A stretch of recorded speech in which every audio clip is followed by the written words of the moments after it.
প্রত্যেকটা প্রজেক্ট প্রত্যেকটা কাজেরই একটা নিজস্ব সৌন্দর্য থাকে। একটা প্রজেক্টকে সুন্দর ও আকর্ষণীয় করে তোলার জন্য তার সাজসজ্জা এবং উপস্থাপনাটা কিন্তু অনেক বড় ভূমিকা পালন করে।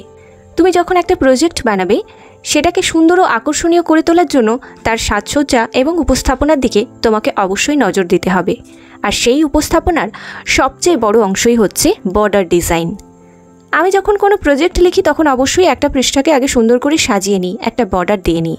কারণ আমার মনে হয় তুমি যত ভালোই লেখো না কেন, তার সঙ্গে যদি একটা সুন্দর দেখতে বর্ডার থাকে তাহলে লেখার সৌন্দর্য আরও অনেক বেশি বেড়ে যায়। প্রথম তোমাদের যে কভার পেজটা থাকে সেটাকে সুন্দর করে সাজিয়ে লেখা এবং ডিজাইন করাটা কিন্তু বড্ড জরুরি। দর্শকের কাছে এটা অনেক বেশি আকর্ষণীয় এবং মনোমুগ্ধকর। বর্ডার শুধু একটা ফ্রেম নয়, এটা হলো প্রজেক্টের মুখ, যা প্রথম দেখাতেই সবার চোখে আনন্দ জাগিয়ে তোলে। শিক্ষক থেকে শুরু করে যেই তোমার কাজকে দেখবে তার মনে প্রথমেই একটা ভালো ছাপ পড়বে। তাই শিক্ষকদের থেকে বেশি নাম্বার পেতে হলে কিন্তু লেখার সাথে একটু ডিজাইন করাটাও দরকার। বেশি কঠিন বা হিজিবিজি ডিজাইন অনেকক্ষণ ধরে সময় নষ্ট করে না করে কিছু সিম্পল, সহজ অথচ সুন্দর লাগবে এমন ডিজাইন বানানোটা কিন্তু বুদ্ধিমানের কাজ।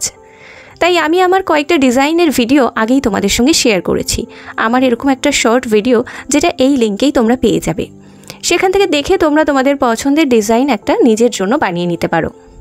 এই প্রসঙ্গে বলি, আমরা যখন কোনো একটা সুন্দর জিনিস তৈরি করি, সেটা কোনো শিল্প হোক, কোনো জিনিস, কোনো প্রেজেন্টেশন বা কোনো পছন্দের ডিশই হোক না কেন, যে কোনো কিছু যেটা আমরা মন থেকে তৈরি করি বা সুন্দরভাবে বানাই, সেটা শুধুমাত্র বানালেই কিন্তু তার কাজ সম্পূর্ণ হয়ে যায় না।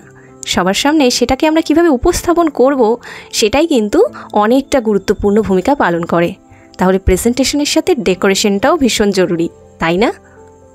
এই যেমন ধরো একজন ভালো মানুষ, তার ভালো ব্যবহার এবং ভেতরের সৌন্দর্যটির সঙ্গে সঙ্গে তার বাহিরের পরিষ্কার পরিচ্ছন্নতা এবং পর্যাপ্ত শালীনতাটুকু ন্যূনতম প্রয়োজন আছে।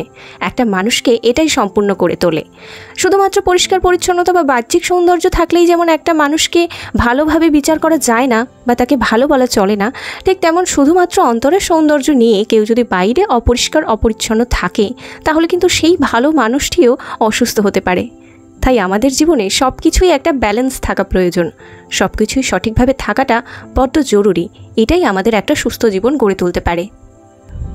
তো শেষ পর্যন্ত ভিডিওটা মন দিয়ে দেখো, কারণ এখানে আমি ধাপে ধাপে এমনভাবে বুঝিয়ে দিয়েছি যাতে তোমরা খুব সহজেই তোমাদের প্রজেক্টের জন্য এই ডিজাইন ব্যবহার করতে পারো।